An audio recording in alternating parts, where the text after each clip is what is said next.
¿Cómo saber si te está yendo bien o te está yendo mal en una inversión particular? O vos como inversor en tu vida en general. Vamos a responder esta pregunta de tipo, che, ¿qué benchmark tomar? Y para eso quiero leer específicamente la pregunta que me hizo Fede acá, que dice, che, supongamos que vos haces una inversión de compra en pesos. Al pasar el tiempo querés saber qué tan arriba o qué tan abajo estás en dólares. ¿Cuál es el procedimiento que vos utilizás para medir eso? O sea, me imagino algo, pero quizás es rudimentario lo que yo pienso. Bueno, primer tema es, a mí al día de hoy me sigue llamando la atención que graduados en ciencias económicas, licenciados en administración, contadores, terminan una carrera entera, les dan un título y cuando salen a la calle hacen su contabilidad personal en pesos, lo cual es como, me está cargando. Es imposible comparar un monto en pesos de hace 2 años con un monto de la actualidad, menos que menos un monto de hace 20 años con la actualidad. Esto lo hemos nombrado acá más de una vez, pero por ejemplo si vos googleás, que es súper fácil, US Inflation Calculator, que lo puedo mostrar en pantalla ahora, llegan a este cosito y van a ver, por ejemplo, yo terminé el secundario en el 2004, primer año que laburé en mi vida, 2005. Supongamos que tenía $1000, una suposición. Los $1000 que ahorré en el 2005 hoy son $1560, lo acabo de mostrar en pantalla. Esto quiere decir que inclusive midiéndolo en dólares vas a tener a los dólares diferentes, ¿está bien? Siempre y cuando pase mucho tiempo en dólares. En pesos pasaron 3 meses y ya no puedes comparar lo que está hoy con lo que estaba hace 3 meses.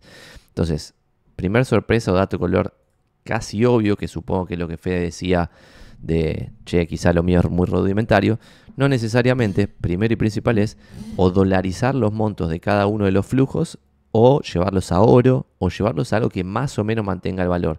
Si es dólares, vos sabés que vas a perder el valor, entonces no vas a poder comparar un dólar de hoy con un dólar del pasado. Y acá que hablamos mucho de real estate, nos pasa cuando vemos números de los 70. Ya la inflación que hay hoy es zarpadísima. Entonces vuelve a pasar eso y con esto liquidamos esta primer intro muy breve.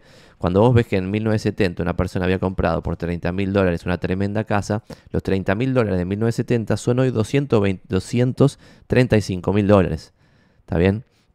Entonces quizás la casa esa hoy vale $220.000 y un boludo pensaría, che, mirá, lo compró en 30.000, lo vende en 220, ¿cómo ganó? ¿Cómo la vio Carlito? Un capo.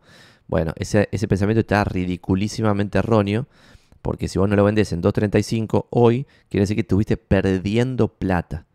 Y perder plata en un periodo largo de tiempo es una noticia pésima, porque siendo un índice, y eso es lo que vamos a hablar hoy, o sea, siendo el mercado, siendo el capitalismo, que antes no se podía hacer y mis abuelos no podrían haberlo hecho, pero nosotros con las herramientas que hay hoy, cualquier gil puede apostar al capitalismo en su conjunto, le tendrías que sacarle en un periodo largo plazo, un periodo largo de tiempo, algo por arriba de la inflación sí o sí. No hay periodo de 20 años que invirtiendo en acciones yanquis vos pierdas plata.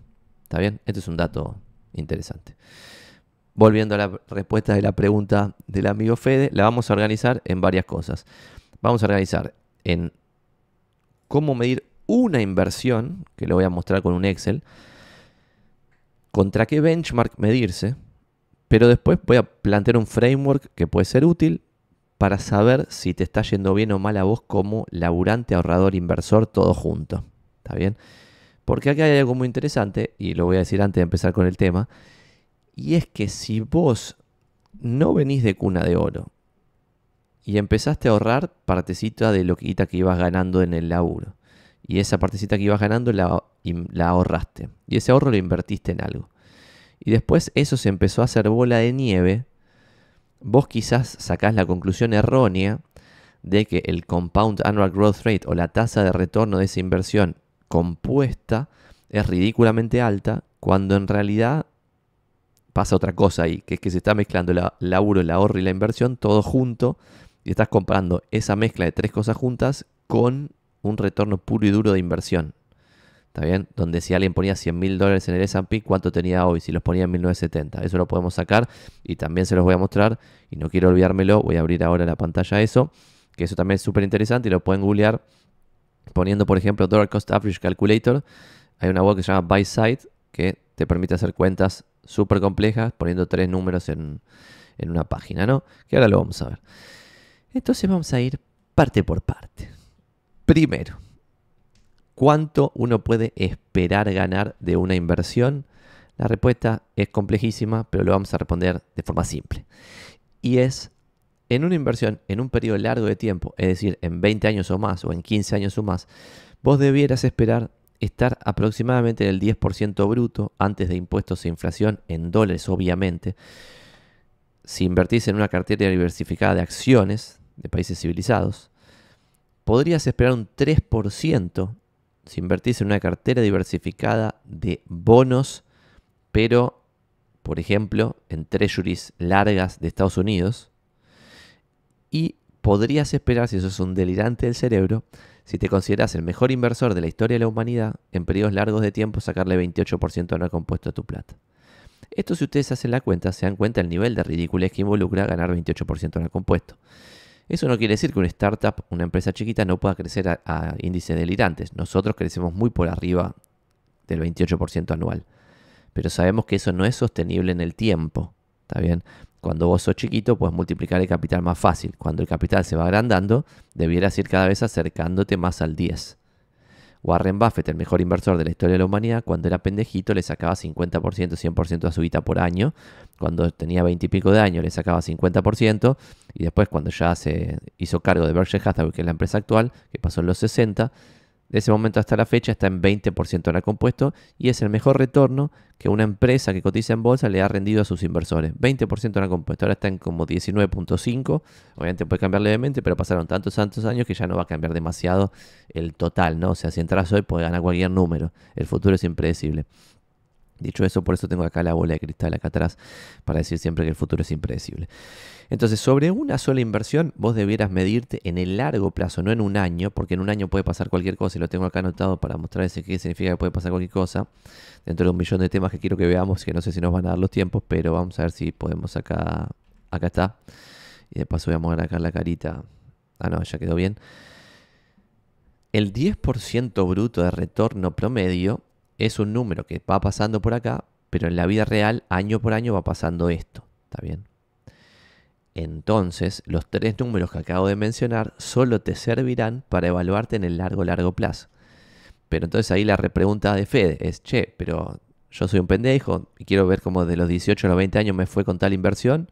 Bueno, entonces para mí, y acá esto es debatible, pero es mi idea, debieras medirte contra el retorno del S&P 500, que es una cartera diversificada de 500 empresas.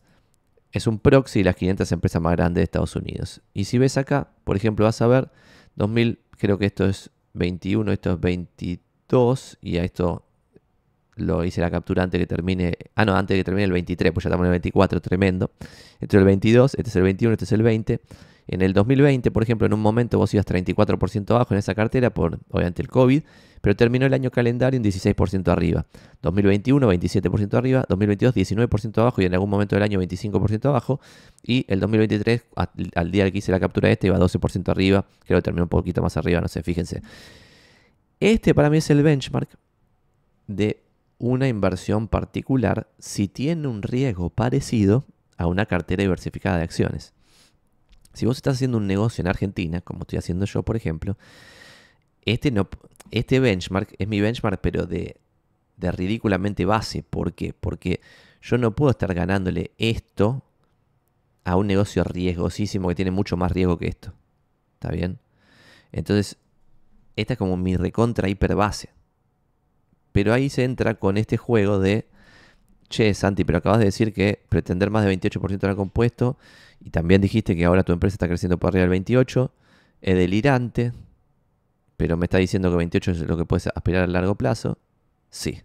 Let it sink, piénsenlo en sus casas, pero es así. ¿Por qué? Porque cuando a un Excel vos le metes, che, empiezo con $100,000 y le gano 28%, 128, pero después 28 sobre 128, se empieza a hacer bola de nieve y no nos da el cerebro para entender fenómenos compuestos, donde el interés se calcula sobre el interés anterior. ¿Está bien? Entonces no nos da el cerebro. Entonces vos empezás muy arriba, pero debieras ir con el tiempo, ir yéndote cada vez más para abajo. Por todo lo que dije, también van a deducir que no tendría sentido tener la alocación de tu capital 100% alocada en Argentina, donde el riesgo es muy alto, y como el riesgo es muy alto, debieras pretender un retorno muy alto. Pero si el riesgo es muy alto y pretendes un retorno muy alto, en el largo plazo no vas a superar esto, O sea, no vas a estar por arriba del 28 y quizá no vas a estar por arriba del 10. Y ese riesgo de una cartera diversificada de acciones en Argentina, lo que involucra es que en algún momento aparece el 80-90%. Si vos perdés el 80% de tu capital, para volver al punto de origen tenés que quintuplicar. Y hagan la cuenta de cuándo quintuplicas ganando el 10% anual. ¿Está bien? O si perdés el 90% tenés que multiplicar por 10. Hagan la cuenta cuándo multiplicas por 10 ganando el 10% anual. ¿Está bien? Entonces guarda con los activos ridículamente riesgosos concentrados. Pueden ser parte de otra cosa que vos hagas, pero no puedes tener todo concentrado en una sola cosa. Entonces, es el primer concepto. Segundo concepto relacionado, para poder responder la pregunta de Fede, y ponemos acá mi carita de vuelta en este pedazo negrito, rojito para tapar acá, es la siguiente. Che, todo bien, siempre hablas de Warren Buffett, Santi, bla, bla, bla, la manicoche, pero hay otros inversores, capo, y esto voy a meter acá un tweet que hice ayer, me parece, porque hice un reconto de quiénes eran los inversores capo, y después le voy a mostrar específicamente lo que estamos hablando acá. Pero voy al tweet que hice ayer, que lo estoy mostrando en pantalla, que es como si fuese un decálogo de cosas que yo considero que son básicas para el mundo de las inversiones y que si no haces esto, probablemente la cagues. Y no son consejos de inversión porque son obviedades que ya están con muchísima evidencia de miles de papers. Y son los siguientes 10 mandamientos. Uno, y ahora volvemos al tema, pero acá en uno de esos, en este, menciona quiénes son los mejores inversores de la historia. Y quiero llegar a eso y después volvemos a mostrarles el retorno de los mejores inversores de la historia. Si vos estás por arriba de los mejores inversores de la historia, tenés que tener en el cerebro de que eso es corto plazo. Te está pasando ahora, pero después quién sabe lo que va a pasar.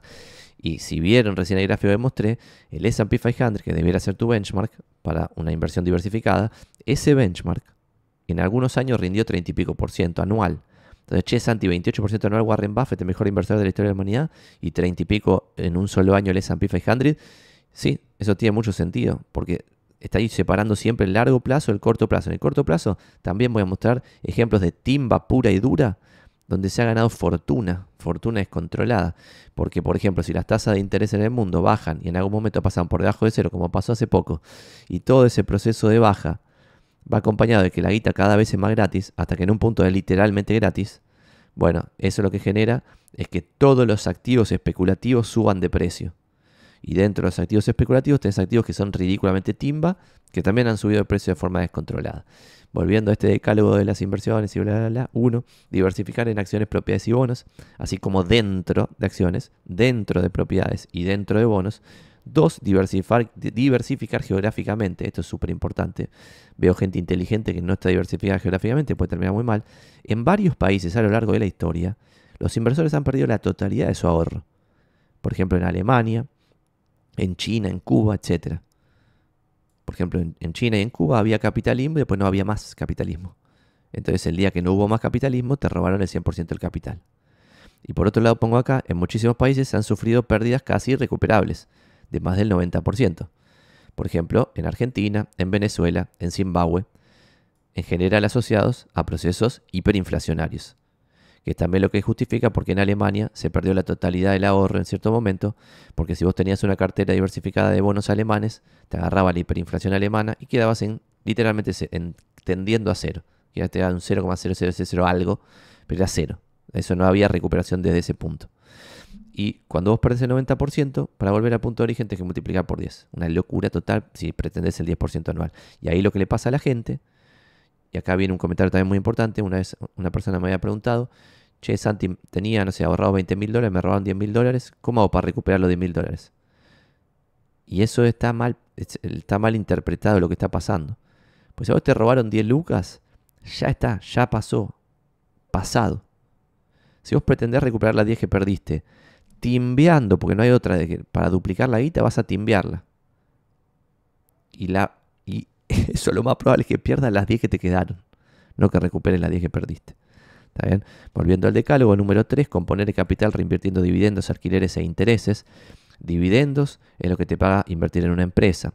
Alquileres, lo que te paga invertir en una propiedad. E intereses, lo que te paga invertir en un bono o en deuda. ¿Está bien? Punto número 4, minimizar el portfolio turnover, es decir, invertir a largo plazo. No estar entrando y saliendo de cosas todo el tiempo. Y cuanto más ansiosas sean las mayorías que deciden en el mundo, más ventaja competitiva será el mantenerse firme en algo. ¿Está bien? Punto 5, minimizar comisiones. Punto 6, este no me beneficia a mí. Punto 6, minimizar impuestos. Punto 7, minimizar gastos. Y acá vamos al 8 que queríamos contarles. Tener expectativas de largo plazo razonables. Idealmente, no más del 10% bruto o 6% neto, recordando que 1. Berkshire Hathaway, la mejor empresa en la historia de la humanidad, le rindió 19,8% anual compuesto a sus accionistas entre 1965 y 2022. Esto es largo plazo, gente. Después, en periodos largos de tiempo, que acá para más largo de tiempo creo que estoy considerando más de 35 años, más de 30 años, una cosa así. Solo Keynes, que vivió entre 1883 y 1946, y Keynes es John Maynard Keynes, el que conocen todos como economista del keynesianismo, que fue uno de los mejores inversores de la historia de la humanidad. Philip Carrett, Shelby Davis, John Templeton, Walter Schloss, Charlie Munger y Warren Buffett, y los pueden googlear a cada uno. Buffett es el único que sigue vivo. Le ganaron al mercado por 5% anual o más. Repito, 5% anual o más.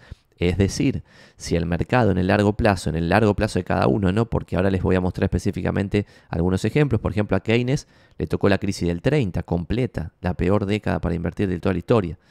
Y encima en UK, que era un mercado que se venía achicando porque el Reino Unido estaba perdiendo todo el imperio, cada vez se volvía menos imperio, y le agarró ese periodo a Keynes, el periodo en que el Reino Unido dejaba de ser el imperio dominante, por tanto perdía market cap de todas las empresas, y encima la crisis del 30.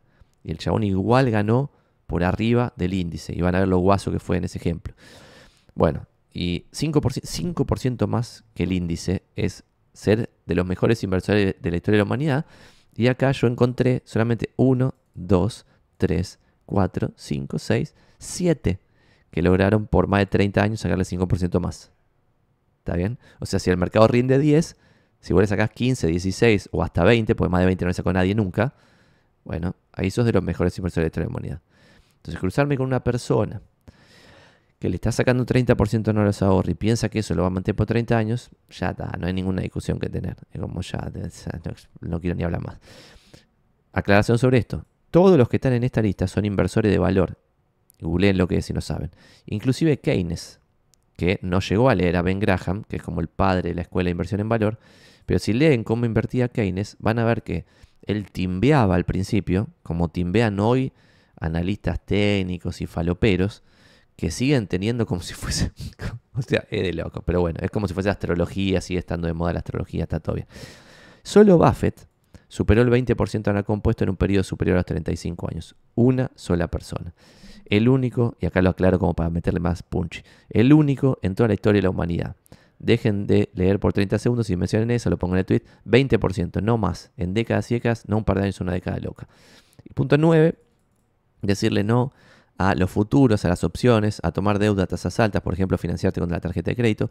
Y punto 10, timbear un puchito del patrimonio en activos especulativos. ¿Qué son activos especulativos? Los que no generan renta. Al no generar renta, ¿y cuál es la renta? La renta de un activo siempre es ganancia, que puede ser dividendo o no, pero ganancia, una empresa genera ganancias, alquileres, una propiedad genera alquileres, o intereses, una deuda genera intereses. Estas son las únicas 3 categorías de renta que existen en la humanidad, que existen, no hay más, no hay otra. El resto es falopa especulativa. ¿Está bien? O sea, si me salen con pelotudeces, bueno, está bien, no voy a indignarme. Para despuntar el vicio nomás, lo que yo pongo acá es arte, cripto, commodities, monedas, vinos, autos, lo que quieran.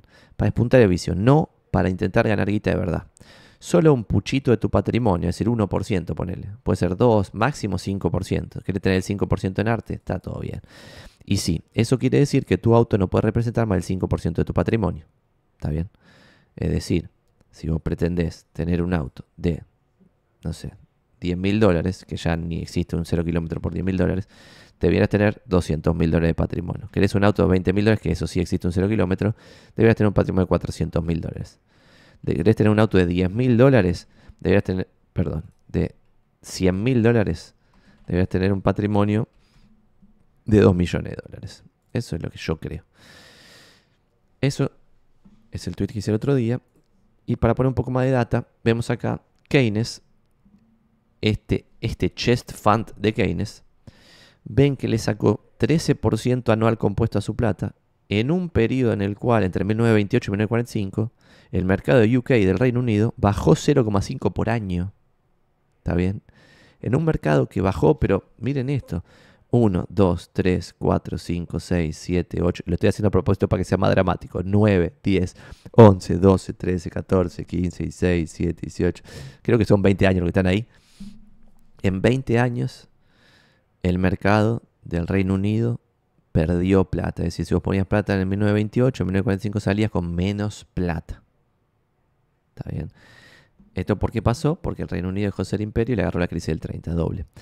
Después, por ejemplo, Charlie Munger, antes de sumarse a Berkshire Hathaway, tenía la Munger Partnership, que en este periodo analizado le sacó 19,8% anual compuesto contra el S&P en este periodo analizado 5,2%. Fíjense que este periodo es entre 1962 y 1975 y no estamos en 10% anual como es el promedio largo plazo. Como este periodo también es una mierda como el de Keynes, en este periodo terminabas en 5,2 y el Munger Partnership terminaba en 19,8. Curiosamente, este 19,8 es casi el mismo retorno que después con Buffett le sacaron en Berkshire Hathaway a la guita. ¿Curioso o hasta ahí? Y acá está una captura de la performance de Berkshire Hathaway y como ven abajo, 19,8. Fíjense, 19,8 Munger solito, 19,8 Munger con Buffett en Berkshire Hathaway. Realmente de locos. Otro dato medio de locos es que en este otro periodo, diferente periodo 1957-2012, la empresa que mayor retorno le dio a sus inversores fue 19,47% Philip Morris. Una empresa en la cual yo no invertiría, pero si alguien quiere invertir, si alguien hubiera invertido en 1957, le hubiera sacado en estos periodos, que es un montón de tiempo, 19,47%. Para interpretar la locura del interés compuesto, es que si uno hace 2012, que es el periodo ese, menos 1957, llega a que pasaron 55 años. En 55 años, que puede ser la vida de una persona, $1 invertido en Philip Morris al 19,47% de la compuesto se convertía en $19.737. $1 en $19.000. ¿Está bien? $1.000 se hubieran convertido en 19 millones de dólares. Casi 20. 19.737.000. ¿Está bien? $1.000 en 20 millones de dólares. Philip Morris, 55 años. 55 años, la vida de una persona. De locos. Por eso, hay como un límite en 20%. Y ahora voy a dar un par de ejemplos más para terminar con esto del benchmark.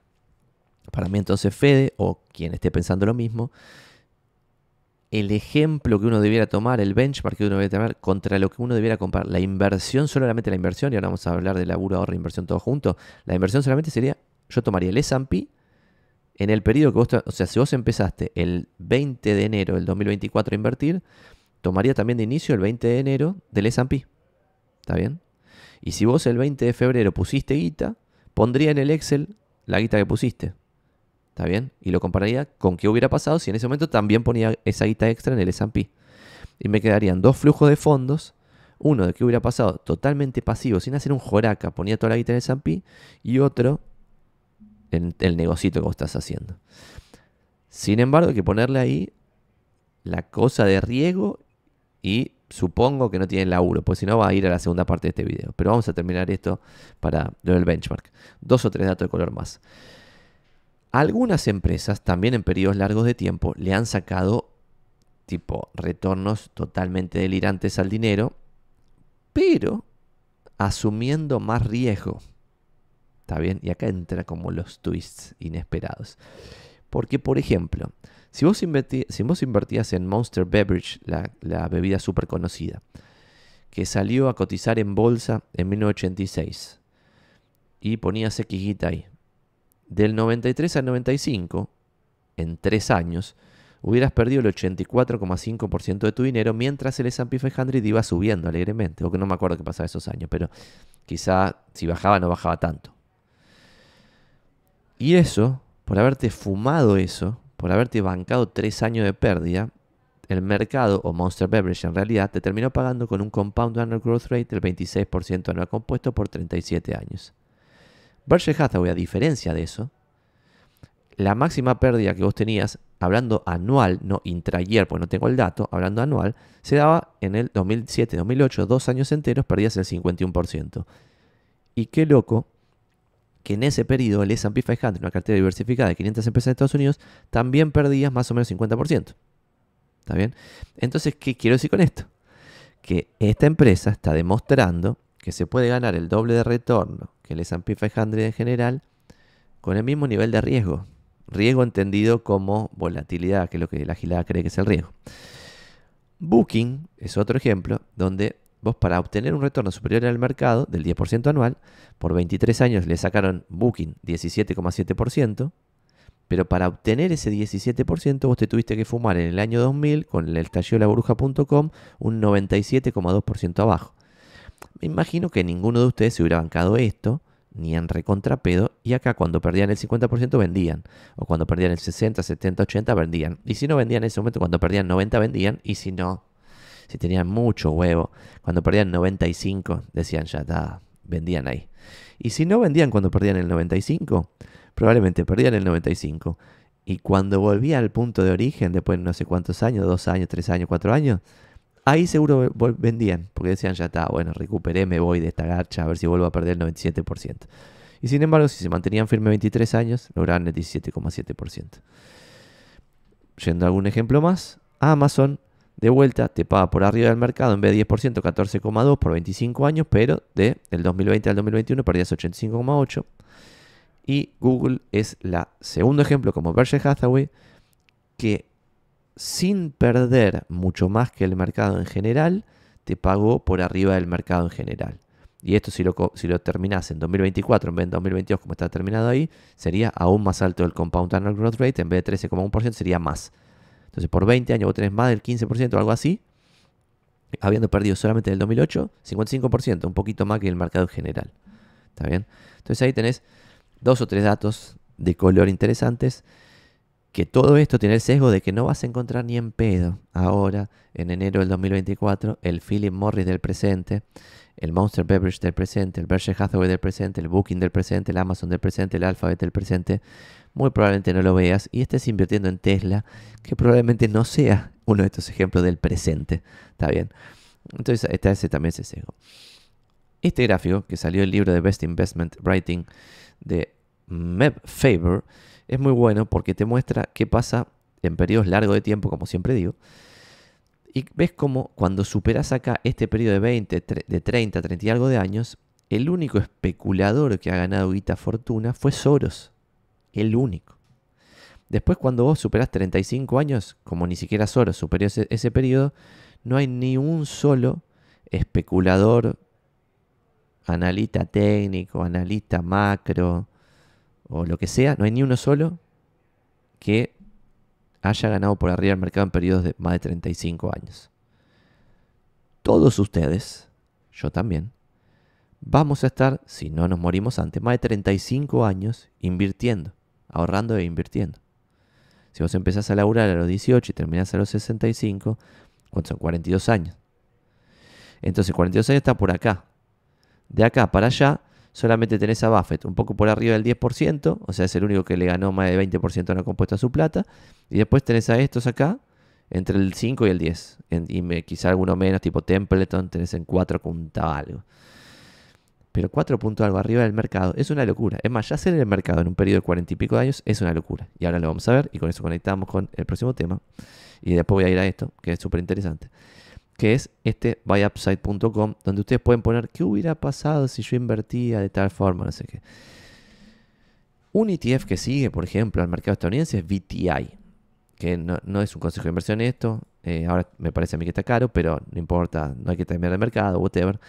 Si ustedes empezaban con 0 y como yo empezaban a laburar, empezaban el CBC de la facultad en enero del 2005, como empecé yo, y ahí empezaban a laburar y ganaban X guita y podían ahorrar $100 por mes. $100 por mes desde ese momento hasta la actualidad, invertido siempre en BTI, sin tratar de hacer timing de mercado, nunca tratar de adivinar nada.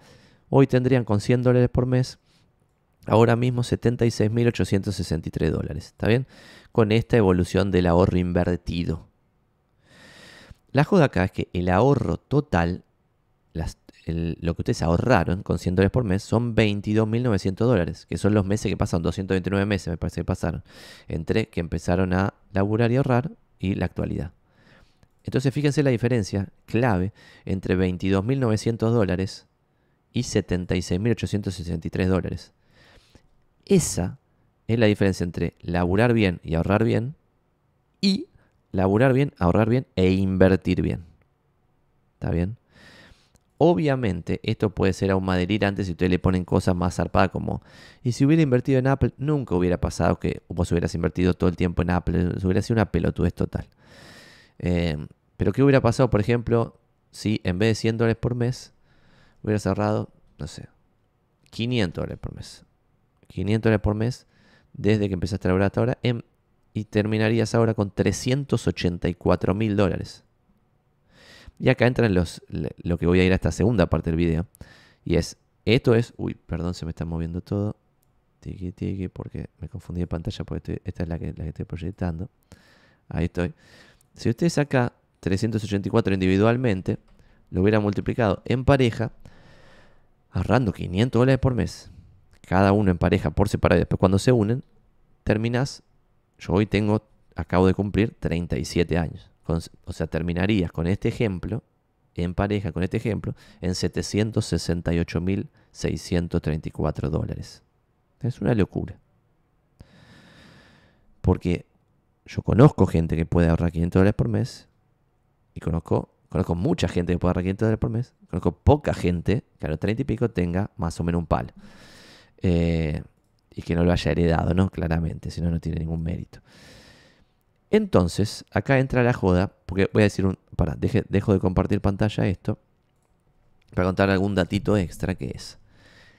El otro día me preguntaba, y va con esto de Fede, la pregunta de, pero Santi, por ejemplo, ponele que yo soy comerciante, ¿qué es lo que me pasa a mí? Y voy a contar acá mi propio ejemplo. De inmobiliarios.com yo lo empecé sin plata, o sea, sin inversión. En consecuencia, si empiezo un negocio sin inversión, no tengo forma después de calcular retornos, porque me van a dar todos infinitos, porque voy a empezar en cero. Entonces cualquier retorno que yo calcule me va a dar infinito. Pero ¿es verdad que empecé en cero con 0 pesos de inversión? La realidad es que siempre fui reinvirtiendo la ganancia. Pero al principio era yo solo, no existía de inmobiliario. Le había puesto de inmobiliarios, una sociedad, pero no había nada. Era yo solo. Pero yo solo laburando y ahorrando. Y ese ahorro invirtiéndolo en de inmobiliarios. Entonces ahí entra la joda. Entonces sí hay un número que te podría permitir hacer una división y calcular un retorno. Y ahí quizás calcular en largo plazo la comparación con el benchmark, que puede ser el S&P 500, pero de vuelta ya dijimos, si Argentina es más riesgosa, no podés pretender ganar lo mismo que en el S&P, pero de vuelta, si esto siempre se termina culo al norte, tampoco deberás tener geográficamente todo tu capital en Argentina, porque puede terminar muy mal, pues estás asumiendo mucho riesgo, inclusive haciendo otras cosas bien. Entonces, con todo esto, toda esta conclusión, yo terminaba diciendo, y entonces, ¿cómo jora Camido si me está yendo bien o me está yendo mal? Hay que tener como un framework para ponderar de alguna forma el laburo, para ponderar de alguna forma el ahorro y ponderar de alguna forma la inversión. Entonces esto, yo me lo había preguntado hace 1000 años, porque siempre estos temas me interesaron un montón. Y hace 1000 años, comparto pantalla, yo tenía este blog y en el 2014, por ejemplo, hace 10 años literal, ponía mis primeros 10 años de cómo me había ido contra una fórmula que había inventado para medir si me iba bien o me iba mal. ¿Está bien? Que es la que ahora les voy a explicar, pero que acá yo ponía, estos son mis primeros años, mi ingreso ideal acumulado tendría que ser esta línea azul y yo voy con esta línea amarilla. Lo bueno de esto, bueno, datos de color interesantes. En este punto, yo era 2014. Yo ya había terminado la facultad. Era un graduado de Ciencias Económicas. Y hacía los números en pesos. ¿Está bien? Obviamente los iba ajustando. Ahora vamos a ver cómo es esta fórmula. Pero no importa. Era ridículo. Era algo totalmente descerebrado que hacía. Y yo no lo puedo creer que lo hacía así. Perdón, este era el ingreso ideal versus el ingreso real. Y en este otro había hecho lo de patrimonio, que ahora les voy a contar cuál era el ahorro acumulado real que tenía que ir teniendo y cuál el que se fue yendo en la vida real. La fórmula que la había posteado acá en el 2013 en el blog era la siguiente. Era laburar empezando a los 18 años en la base de la pirámide de empleo de comercio, de ahí subir 5% anual, que eso involucra, tenés que ser graduado universitario, al principio obviamente ir estudiando una carrera, después graduarte, seguir capacitándote, bla, bla, bla, para poder ganar cada vez más, pues si no es imposible. Y tener la posibilidad de hacerlo. O sea, muy difícil. La primera parte ya es muy difícil, ganar 5% más cada año. La segunda parte de ahorro, aún más difícil, que lo que propone este ejemplo es ahorrar el 25% del ingreso todos los meses. Y la tercera parte del ejemplo es la casi imposible, que es invertir al 10% neto. ¿Está bien? Neto. Si vos pudieses ahorrarte la totalidad de los impuestos por lo que sea, tendrías que superar la inflación, que es en periodos largos de tiempo 3% anual. Entonces debería estar por arriba del 13% anual. Cuando dijimos recién que los mejores inversores de la historia le han ganado entre 15 y 20. Y son 6 personas. No son cientos de miles de personas. ¿Está bien? Entonces son ejemplos muy difíciles de realizar. Dicho eso de que es muy difícil de realizar, 2 o 3 datos más de color, y esto puede servir como benchmark a cada momento tuyo para ver si estás yendo bien o estás yendo mal. Lo que yo al principio tomaba era mi caso particular, y con esto voy acá. Voy a este gráfico para explicarles algo, a ver si agrega valor. Lo que yo al principio tomaba era mi caso en particular, es decir, yo decía, che, yo empecé a laburar en enero del 2005, entonces tomo cuánto era empleado de comercio en enero del 2005 y en base a eso voy ajustando el 5% arriba cada año. Eso para Argentina, para tu caso en particular es coherente, pero para Argentina es medio un delirio, porque vos tenés a veces el RIPTE, que es la remuneración imponible promedio de trabajadores estables, es decir, el promedio que gana la gente. A veces tenés ese RIPTE en $2.000 de hoy, literal, lo tuviste en los 70 y lo tuviste en los 90, a $2.000 de hoy. Tenés momentos en que lo tenés a $1.000 de hoy y tenés momentos en que lo tenés a $500, como está ahora. Entonces, de 500 pasás a algún momento a 1.000, a otro momento pasás a 2.000 y de 2.000 pasás a 500. Una cosa totalmente de locos. Hoy, por ejemplo, está habiendo ahora un paro general en este mismo momento. Y en los últimos años bajó 75% en dólares el salario. 75. Qué sé yo. Volviendo a este tema, acá lo que se puede ver es que la mediana, que es esta línea que está acá, ahora voy a explicarlo, y el promedio, que es esta línea que está acá, quizá no dicen nada de cada uno de los caminos que en la vida real se dan de una persona. Vos si empezaste en un momento en que el sueldo era bajo, pero cuando llegaste a ser gerente, que es el momento en que más guita ganás, justo en ese momento que vos eras gerente, te agarraron 10 años que el salario promedio era $2.000, tu salario quizá era $20.000 por mes, y justo te agarró ese periodo. En cambio a otro papanata que le agarró por mala suerte un periodo acá abajo, quizá en ese momento el promedio era 500 y el salario de gerente en ese momento era quizá ni siquiera 5.000, porque encima quizá en ese momento había impuestos más altos, salarios más achatados, entonces terminaban en $3.000 por mes. Entonces en un momento vos tenés al gerente ganando $20.000 por mes y en otro momento en $3.000 por mes. Entonces van a ser muy diferentes los caminos y cada una de estas liñitas grisecitas es un camino de una persona, en un ejemplo que no viene al caso.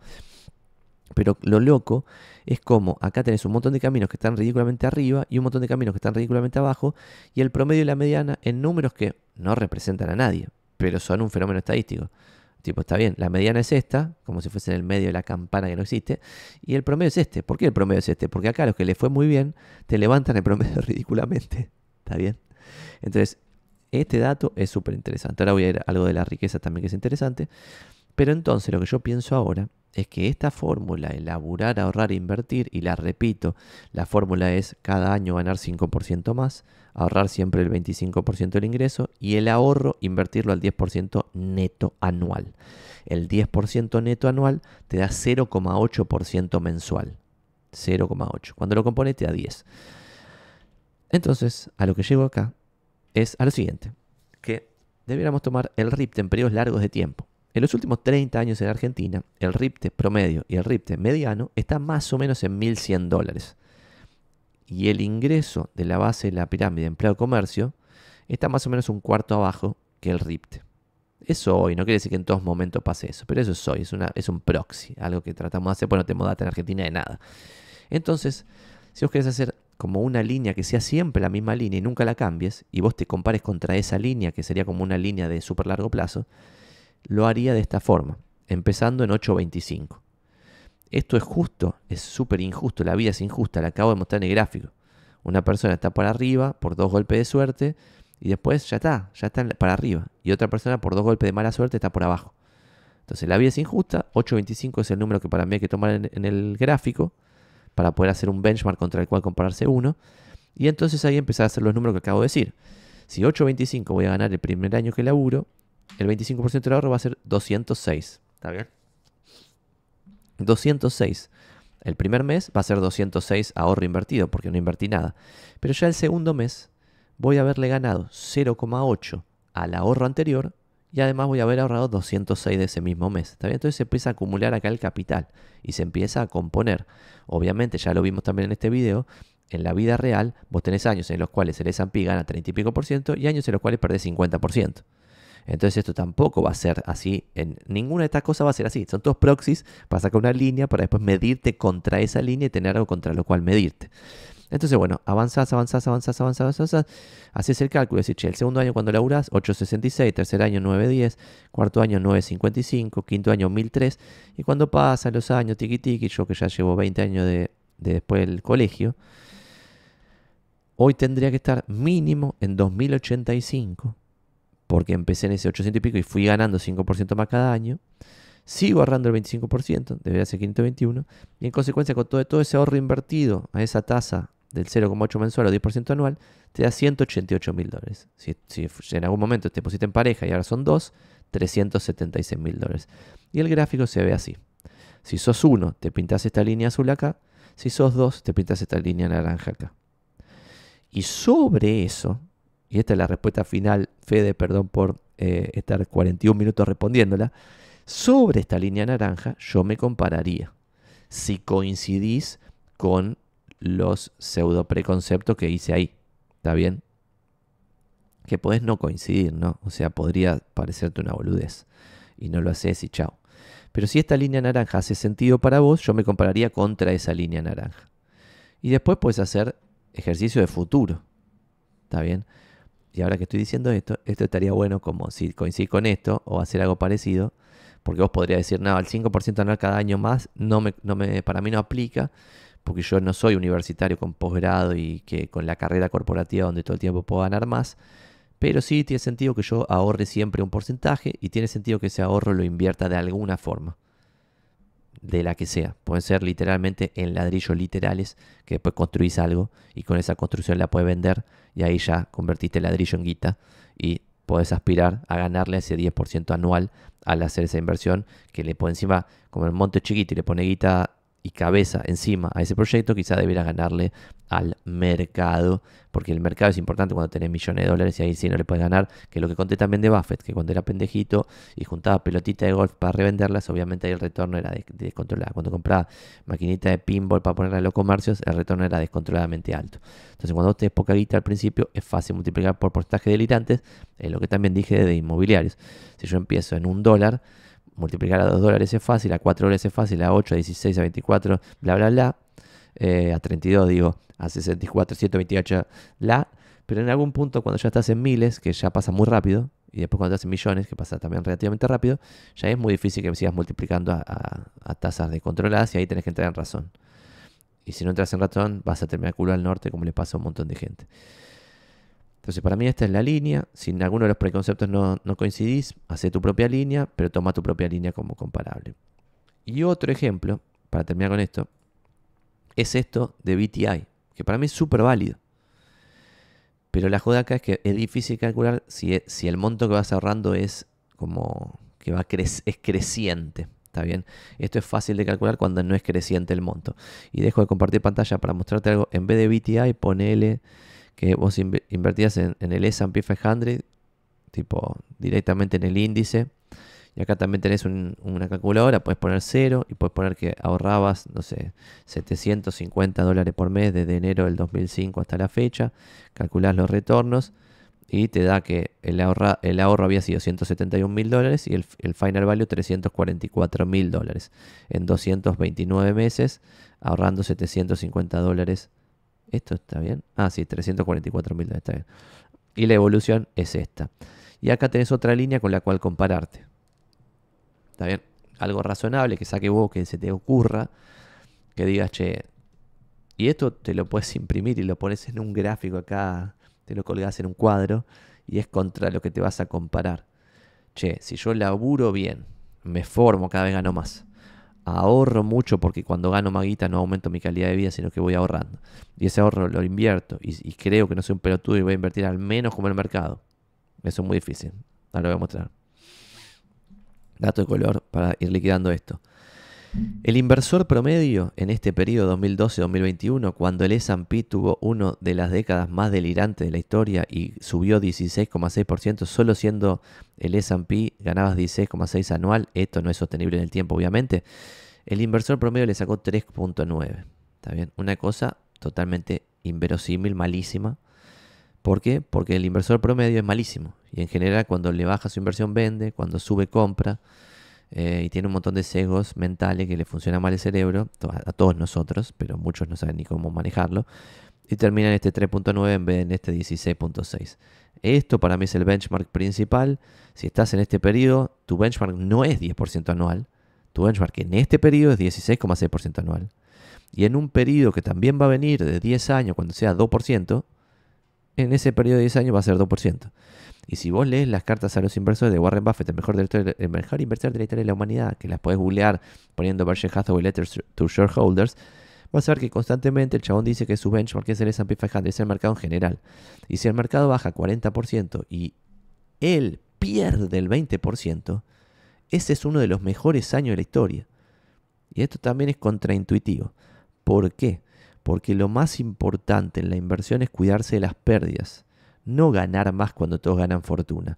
Si vos en este periodo en que todos, es decir, el mercado, no todos porque acá vemos al inversor promedio pobre cagado de hambre, pero acá, cuando el mercado en su conjunto ganó 16,6% anual, si vos acá le ganaste 32 en vez de 16, está bien, pero probablemente estés asumiendo riesgos delirantes.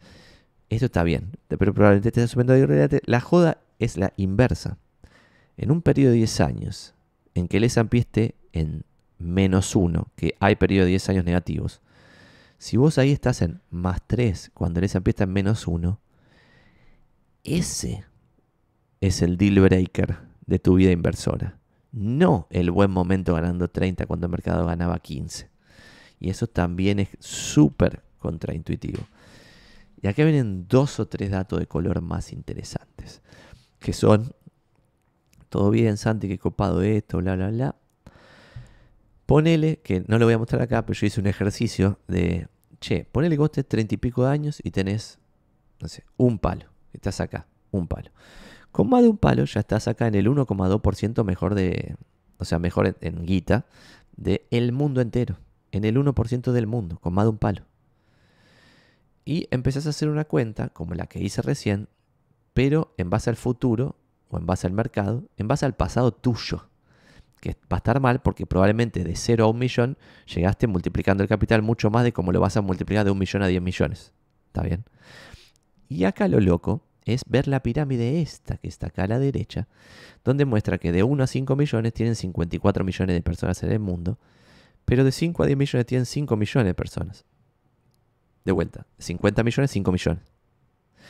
Y de 10 a 50 millones tienen solamente 2 millones de personas. Y más de 50 palos tienen 264.000 personas. Entonces acá hay algo loco. Que es que cuando ya estás en montos de millones de dólares, si vos seguís teniendo tu actitud timbera de buscar retornos muy altos, lo más probable es que bajes de esta pirámide en vez de subirla. Porque tan solo ganando o sea, si vos tenés un negocio que le va bien, y ese negocio que le va bien te genera un ahorro, y ese ahorro vos lo invertís, y a esa inversión le sacás lo que el mercado da en periodos largos de tiempo, 10% anual, vas a ver que con eso vas a subir esto zarpadamente. Y esto ya sé que me van a sacar en los comentarios diciendo, Santi, pero yo gano $300, me estás hablando de esta millonada. Y sí, ya sé. Si quieres hablar de pedorras, puedes escuchar el noticiero, otros medios de comunicación. Pero acá tratamos de mostrar que esto es posible sin vender humo. Es decir, en estos más de 50 palos, que son 264.200 personas, hay varios argentinos. Y no todos son herederos de la guita. ¿Está bien? ¿Y cómo piensan que hicieron la guita? Investíguenlo. Pero se hicieron laburando, ahorrando e invirtiendo. Obviamente laburando es con empresas. O sea, laburando como empresario ya. Porque obviamente si vos laburás como gerente de Corpo, de Tenaris, te va a ir súper bien, vas a ahorrar bien, pero no vas a pasar de la pirámide izquierda a la pirámide derecha, excepto que hayas heredado campos o cosas o tu familia sea millo de antes. Pero si no, no lo vas a hacer por una simple cuenta matemática. Que en el pico máximo de tu ingreso vas a ganar $20.000, lo que sea, pero ese te va a durar poco, como la carrera de un futbolista. Y después vas a volver a bajar. Le pasa a todos, no es una cosa porque vos sos malo, bueno, lo que sea. Y después, obviamente, hay en Argentina, no sé, 40, 50 CEOs, donde sí puede ser que ganen guita grosa, pero ya es otro level y en general esas personas ya son millo, en general. Pero esto está bueno como idea de, che, guarda, porque acá arriba hay muy, muy poca gente. Acá arriba son esta piquito de la pirámide azulcito, son 62.500.000 personas. O sea, acá hay mucha gente más de un palo. Esto es muy posible. Para cualquiera que esté escuchando esto, si está dispuesto a ir a la facultad, laburar cada vez mejor, poner una empresa. Primero laburar en algún lado, aprender algo, después poner una empresa. O bueno, el camino que cada uno quiera hacer, ¿no? Creo que eso ha respondido todo. Hablamos de laburar, ahorrar, invertir. Hablamos de el promedio y la mediana no representando mucho en la vida real de una persona, pero sin embargo puede estar bueno medirse contra una mediana del mercado en el cual uno opere para poder compararse contra eso. Y ahí puedes ver el nivel de mala suerte que estás manejando, pero el nivel de mala suerte contra una línea que puede ser tu benchmark de ahí en adelante. Y yo esta fórmula la hice hace una guasa de tiempo y la sigo utilizando hoy. Y cuando esa línea está por arriba, yo digo, che, qué choto que estamos ahora, o sea que estamos por debajo de la línea. Y cuando estoy por arriba, digo, che, qué bien, estamos por arriba de la línea. ¿Está bien? Y cuando más va pasando el tiempo, esa línea se va haciendo más ambiciosa. Por lo que dije antes. Porque al principio es fácil pasar, fácil, ya lo dije también, que casi nadie lo logra. Pero sin embargo es fácil pasar de 800 a 2.000 por mes y esos 2.000 ahorrar, por ejemplo, 500. Pero después de los 2.000 pasar a 20.000 ya quizás es más difícil. De los 20.000 a 200.000 quizás más difícil. Entonces, dentro de lo difícil que solo logra el percentil 99 de la sociedad, se te complica aún más y vas a estar tipo en el percentil 99 del percentil 99. Porque como vimos recién, el 1% tiene más de un palo. Eso es percentil 99 de la sociedad de todo el mundo. Eso es todo. Espero, Fede y amigos del Twitch, que esto haya servido. Vamos leyendo acá los otros comentarios que hay.